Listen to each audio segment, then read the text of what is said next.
Jagdish sir, કયા Stokes પર અત્યારે ફોકસ તમે ધરાવી રહ્યા છો? કયા સ્ટોક પર ફોકસ કરવા હતા, કયા પર નહીં કરવા, હું આપને પહેલું કહીશ. ખાસ કરીને ઇન્ફોર્મેશન ટેકનોલોજીમાં તો મને એવું લાગે છે કે થોડા વખત માટે આપણે દૂર રહેવું જોઈએ.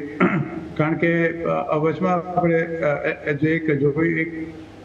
જે એઆઈ ટૂલ આવ્યું નવું લીગલ મેટર માટેનું, તે પછી આપણે જોયું કે અત્યારે એક નવું બીજું ટૂલ આવ્યું જે તમારા ઇન્કમ ટેક્સના રિટર્ન તમને કઈ રીતે સૌથી મોટો ફાયદો કરે છે એ પ્રમાણમાં નવું આવ્યું. આવા જાતના ભાતના નવા ટૂલ્સ ધીરે ધીરે આવ્યા જ કરશે. અને એ પછી હવે આ મોટા ભાગના જે પ્રોફેશનલ માણસો છે, અને ખાસ કરીને જે ઇન્ફોસિસ છે, TCS છે, વિપ્રો છે, એ લોકોનું શું થશે એ ચિંતા આપણને ચોક્કસ થાય છે. એટલે હાલ પૂરતું તો ઇન્ફોર્મેશન ટેકનોલોજી થોડું દૂર રહેવાની સલાહ છે. બીજું એક ક્ષેત્ર જે છે મને એવું લાગે છે કે થોડું ઘણું સેન્સિટિવ અત્યારે મને દેખાઈ રહ્યું છે એ છે ઓટોમોબાઈલ. નોટ ઇમિડિયેટ ફ્યુચર, પણ આજથી લગભગ 4 થી 6 મહિના પછીની વાત કરું છું. એમાં પણ થોડી ઘણી સાવચેતી રાખવાની જરૂર છે.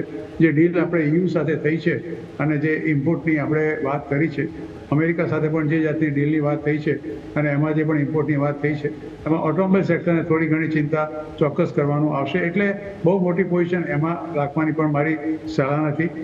જે ત્રીજું ક્ષેત્ર છે મારી દ્રષ્ટિએ કે જેના પર તમારે થોડી ઘણી ચિંતા રાખવાની જરૂર છે એ છે ફાર્માસ્યુટિકલ ક્ષેત્ર.